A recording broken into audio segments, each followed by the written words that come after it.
अजीज साथियों, स्टेज पर सबसे अजीज हमारे मेहमान झारखंड प्रदेश के जो उलमा बोर्ड के संयोजक हैं, कन्वीनर हैं, अल्लामा मौलाना उबैदुल्ला साहब कासमी और परवेज हनीफ साहब और हमारे ताहिर हुसैन मंसूरी साहब, शाहीन अंसारी साहब, और मैं पहली बार आया हूँ, मुझे पता नहीं है। और हमारे हजरत जो बैठे हुए हैं और सामने पसमानदा समाज की मुखलिस शख्सियत यूनुस अंसारी साहब और 25 साल से लगभग पसमानदा समाज के लिए अपनी जिंदगी देने वाले हासिम पसमानदा जी और हमारे मऊ जिले के मोहम्मदाबाद के एक बहुत ही अजीम हस्ती, फन्ने हर्ब ज़र्ब के माहिर और हम सब के उस्ताद हाफिज और रहमान अंसारी साहब, इदरीस बलियावी साहब और कोरिया पार मऊ से चल के आए हुए हमारे हजरत मौलाना नसीम अंसारी साहब। मैं एक मिनट में अपनी बात रख लूँ, तमाम लोगों का खैर मकदम कर दूँ, बहुत दूर दूर से लोग आए हैं, मैं ज़्यादा समय नहीं लूँगा। और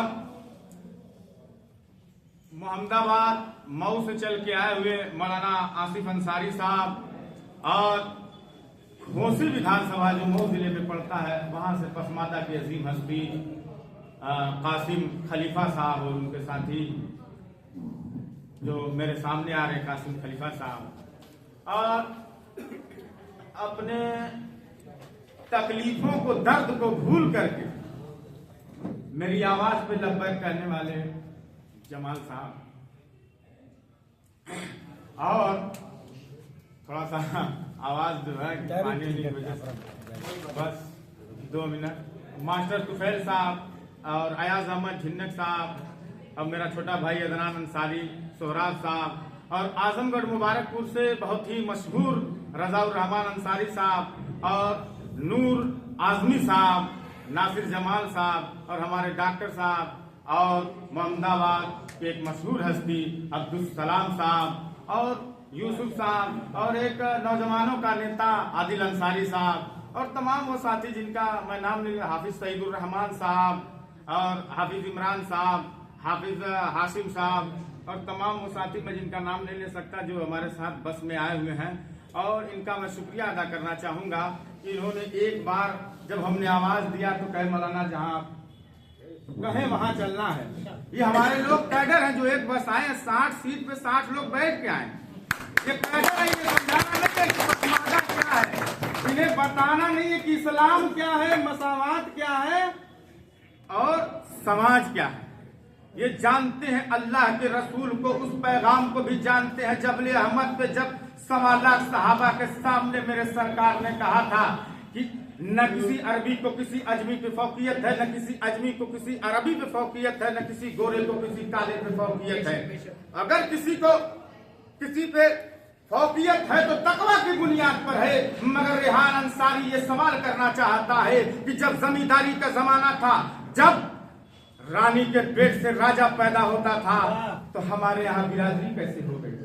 तब हम अंसारी कैसे हो गए? तब हम जुलाहे कैसे हो गए? तब हम दुनिया कैसे हो गए? तब हम नट कैसे हो गए? हम जो है कि फकीर कैसे हो गए? हम मदारी कैसे हो गए? अल्लाह के रसूल ने इस्लाम का पैगाम तो ये दिया था कि मुसलमान सब बराबर हैं, मगर मुसलमानों में जिनको सत्ता मिली, जो जमींदारी जिनको मिली, जिनको अंग्रेजों ने जिनको नवाजा और मुगलों ने जिनको नवाजा, जिनको सत्ता दिया, हुकूमत दिया, उन्होंने हमको गुलाम बना दिया। कहा ये नीच है, ये नीच बिरादरी से मुसलमान हुआ है इसलिए जुल्हा हो गया, ये और नीच बिरादरी से मुसलमान हुआ है इसलिए दुनिया हो गया।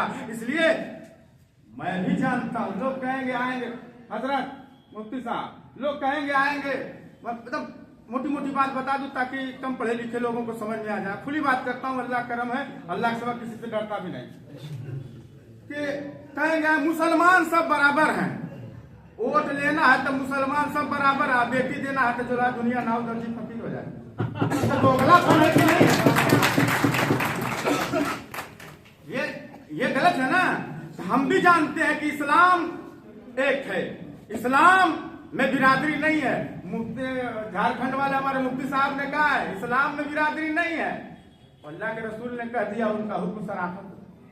मगर मुसलमानों में, भारत के मुसलमानों में बिरादरी है, इसलिए कि यहीं से कन्वर्ट होकर के लोग मुसलमान हुए हैं। तो जो ब्राह्मण से कन्वर्ट हुआ, जो राजपूत से कन्वर्ट हुआ, उसको ये बर्दाश्त नहीं हुआ कि कोई लोहार से मुसलमान हो रहा है, कोई चमार से मुसलमान हो रहा है, कोई राजभर से मुसलमान हो रहा है, कोई चौहान से मुसलमान हो रहा है, तो वो हमारी बराबरी में बैठे, उसने हमें दुल्हा कर दिया, उसने हमें दुनिया कर दिया।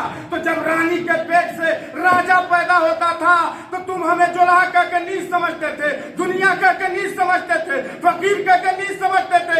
आज जब अर्थ से राजा पैदा होता है तो मुसलमान करके हमें धोखा देने का काम न करो। हमारे समाज को पसमानदा समाज को समझना पड़ेगा। हम हैं मुसलमान, मगर बिरादरी की हम हैं मुसलमान। मस्जिद में एक ही शख्स में खड़े हो गए महमूद आयात, न कोई बंदा रहा न कोई बंदा नमाज। लेकिन जैसे ही मैं मस्जिद से बाहर निकलूं कि मुफ्ती साहब से पूछूं कि मुफ्ती साहब बिटिया की शादी हुई, तो मुफ्ती साहब कहेंगे देख रहा हूं कोई बिरादरी में अच्छा लड़का मिल रहा है। ये नहीं कहेंगे कि देख रहा हूं मुसलमानों में कोई अच्छा लड़का मिलेगा तो देखना। खान साहब कहो, अब्दुल्ला खान कहो, मस्जिद में है तो मुसलमान, मस्जिद से बाहर, मस्जिद में इस्लाम की पाबंदी हो रही है, मस्जिद से बाहर समाज के हिसाब से चला जा रहा है। इसीलिए मैं उस महापुरुष को, मेरा अपना मानना है कि बाबा साहब भीमराव अम्बेडकर से बड़ा इस भारत की धरती पर कोई महापुरुष, कोई ऐसा अजीम इंसान पैदा ही नहीं हुआ जो गरीबों और कमजोर तबकों को उठाने के लिए आवाज उठाया हो। इसलिए कि उन्होंने हमसे, हमारे यहाँ मौलाना शफीक साहब काश्मीर बड़े आलिम हैं, वो कहते थे कि मुझसे उन्होंने कहा मौलाना एक वक्त का कि देवबंद में छोटी बिरादरी का दाखिला नहीं होता, का दाखिला नहीं होता था। और वो अजीम मऊ जिले के सबसे बड़ी हस्ती है मौलाना शफीक काश्मीर साहब, छोटे नहीं हो, उन्होंने एहसास किया, वहीं पढ़ा है। लेकिन उस महापुरुष को सलाम करता हूं। अब्दुल कयूम अंसारी, मौलाना आसिम बिहारी के साथ साथ वो गए थे। अगर उन्होंने संविधान न लिखा होता, अगर देश का आईन न बनाया होता सामाजिक न्याय के आधार पे, तो आज हम गुलाम के गुलाम होते। इसलिए भीमराव अम्बेडकर को मैं 100 बार सलाम करूं, उतना कम। इसलिए अजीज साथियों, मैं ज्यादा बात न करके मैं सिर्फ बोर्ड पे 1 मिनट लूंगा, 2 मिनट और ले लेता हूं, बस मोटी बातें, ताकि लोग गुमराह करने वाले आएंगे, मुस्लिम कयादत के नाम पे वो जिन्नावादी सोच के लोग आएंगे, उनसे होशियार रहना। आज लोगों को तकलीफ हो जाएगी। अगर पसमादा उलमा बोर्ड बन रहा है, आज के बाद जब आप निकलेंगे तो आपसे सवाल करेंगे, एक ही जवाब उनसे एक ही जवाब उनको दीजिएगा। और एकदम सटीक बताता हूं, जो लोग मोदी जी को शिव जी का अवतार कहते थे, जो हिंदू भाई में फॉरवर्ड थे, ठाकुर ब्राह्मण, शिव जी का अवतार कहते थे, महापुरुष कहते थे, देवता कहते थे, मोदी जी ने जैसे ही यूजीसी ला दिया, वही महाब्राह्मण और राजपूत मोदी जी को तेलिया कह के पुकारने लगे, तेली बनाने लगे। इसलिए याद रखो, आप भी अपने पसमादा समाज का जब उलमा बोर्ड बनाएंगे तो आपको जोधा कहा जाएगा, आपको दुनिया कहा जाएगा, मगर आपको घबराने की जरूरत नहीं है। जब तक मुसलमान के नाम पे आप ठगाते रहेंगे, तब तक तो आप बहुत अच्छे हैं। जहां आप हिस्सेदारी की बात करेंगे, जहां आप कहेंगे कि सुनो समाजवादी के लोगों कान खोल करके सुन लो, अगर समाजवादी का कोई है तो अपने आका तक बात पहुंचा दे। 50 से ज्यादा राज्यसभा सांसद उन्होंने बनाया है, और ये पसमादा 85% का आबादी का एक भी सांसद उसने नहीं बनाया। क्या हिंदुओं में सामाजिक न्याय की बात होगी और मुसलमानों में सामाजिक न्याय की बात नहीं होगी? ये गलत है। आज हैदराबादी हैदराबादी बैरिस्टर कहता है, लेकिन रब्बे काबा की इज्जत की कसम कहता हूँ, रेहान अंसारी से चाहे वो देश के आईन पे, चाहे कुरान और हदीस की रोशनी में जिस मौजू पे चाहे बात कर ले, 5 मिनट के अंदर पानी नहीं पिला दिया तो पसमादा समाज का ये बेकार। जिंदाबाद जिंदाबाद पसमानदा उलमा जिंदाबाद जिंदाबाद। अच्छा, बेवकूफ कैसे बनाते हैं आप लोग, गौर से सुन लीजिएगा। नौजवान साथियों ध्यान से सुनिएगा। हजरत आएंगे तो कहेंगे 8% याद हो, 12% जमा और 10% कुर्मी, अच्छा 4% राजभर। अब बताइए 20% मुसलमान है, सबसे ज्यादा है, और मैं इनसे कोई गठबंधन नहीं कर रहा। मैं कहा मूर्ख, तू बैरिस्टर किया है, बैरिस्टर है कि जाहिल है? हिंदू में राजभर पूरे हिंदू कम्युनिटी का नाम नहीं है, चौहान पूरे हिंदू मजहब के मानने वालों का नाम नहीं है। मुसलमान तो पूरे इस्लाम के मानने वालों का नाम है। अगर तू वहां राजभर ले रहा है, चौहान ले रहा है, मना ले रहा है, पाल ले रहा है, गलेरिया ले रहा है, या पठान ले, अंसारी ले, मंसूरी ले, शेख ले, सैयद ले, तो समझ में आती है। अगर यहाँ मुसलमान ले रहा है तो वहां हिंदू ले, समझ में आएगी 80-20। सही बात। तो इससे होशियार रहिएगा, हमको ऐसी बेवकूफ बनाएंगे। हमें कहना ना कुछ बड़ा मियाँ भाई भाई। तो इसलिए अजीज साथियों, आज उलमा बोर्ड की सख्त जरूरत है, पसमादा उलमा बोर्ड, इसलिए कि मुस्लिम पर्सनल लॉ, देखिए कैसे हमको मूर्ख बना। मुस्लिम पर्सनल लॉ के सदर वली रहमानी साहब हैं और नायब सदर उबैदुल्ला खान आजमी साहब हैं। क्या समीकरण है, दोनों 2 मसलक के, मगर बिरादरी दोनों की एक है। वाह। रेहान अंसारी और हमारे पसमादा समाज के मुफ्ती साहब, ये मंसूरी साहब, और झारखंड से आए हुए हमारे डॉक्टर उबैदुल्ला साहब, कासमी साहब, ये मिल करके बनाए तो हमसे कहेंगे ना तू अलग हो, तू अलग है। अरे कैसे भाई, ये भी पसमादा, हम भी पसमादा, अपने मिल जाओ, कोई बात नहीं, चलेगा। किसी मसलक का होना चाहिए। पठान भाई भाई, वली रहमानी साहब, अब्दुल्ला खान भाई भाई, दोनों 2 मसलक। हमसे कहेंगे दूर रहिए, ईमान खतरे में है। तो सुनो, ईमान नहीं खतरे में है, उन दुकानदारों की दुकान खतरे में है। आपको होशियार रहना पड़ेगा। अब हम मुत्तहिद होंगे। जहां मजहब की बात है, मुसलमान है, जहां समाज की बात है, वहां हम पसमादा है।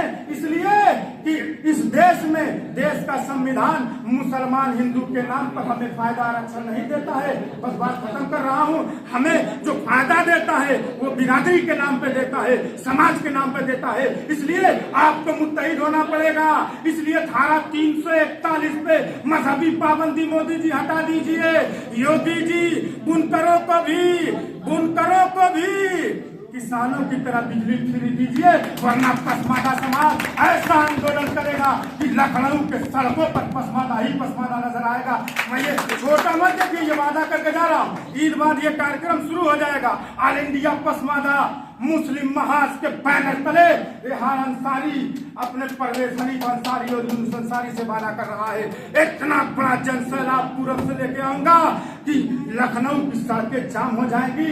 वरना हमारा हक, चाहे वो अखिलेश यादव हो, चाहे राहुल गांधी हो, चाहे माननीय नरेंद्र मोदी जी हो, चाहे योगी जी हो, हमारा हक हमें दे दीजिए, वरना हम झंडा और डंडा के साथ लखनऊ की सड़कों को जाम करने का काम करेंगे। और नौजवानों से कहूंगा, दिक्कत और परेशानी घबराने की जरूरत नहीं है। अरे हुकूमत के लिए लाखों लोग कट जाया करते थे, हमें कटना नहीं है। बस 2-4 घंटा लेट धूप बर्दाश्त कर लेना है, गर्द बर्दाश्त कर लेना है। यह हुकूमत की लड़ाई है, हुकूमत की लड़ाई है। इसलिए सत्ता लेने के लिए परवेज हनीफ साहब, यूनुस अंसारी साहब, आसिफ पसमादा साहब, मुफ्ती साहब आवाज दे, लपैक कहो, काम को एक दिन छोड़ करके अपने सरों को गिनाने के लिए मैदान में चले आए। इन्हीं सब बातों के साथ मैं यही कहूंगा लोग डराते हैं।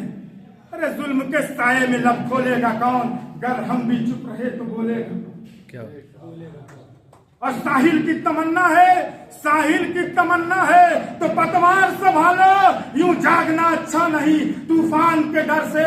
और अल्लाह ये कहता है कर खुद अपनी हिफाजत, बुज़दिल को फरिश्ते भी बचाने नहीं आते। इसलिए घरों में बैठ करके, मस्जिदों में बैठ करके दुआ करने से अल्लाह कभी दुआ कबूल नहीं करता। मैदाने बद्र में सब दुरुस्त हुई तब पैगंबर आखिर ज़माने दुआ किया था। इसलिए हमें भी मैदान में निकल करके, आज लोकतंत्र है, जमहूरियत है, सर कटाना नहीं है, सर गिनाना है। मैदान में निकल करके सरों को दिखा करके अल्लाह की बारगाह में दुआ करना है। इन्हीं सब बातों के साथ वक्त की कमी है। सबसे अहम बात यह है कि पसमानदा उलेमा बोर्ड का गठन मजबूती से होना चाहिए। और मैं इस नाचीज से जो भी सपोर्ट होगा, मैं वादा करता हूं हासिम पसमानदा जी के साथ जरूर मैं सपोर्ट करूंगा। इन्हीं सब बातों के साथ अस्सलाम वालेकुम।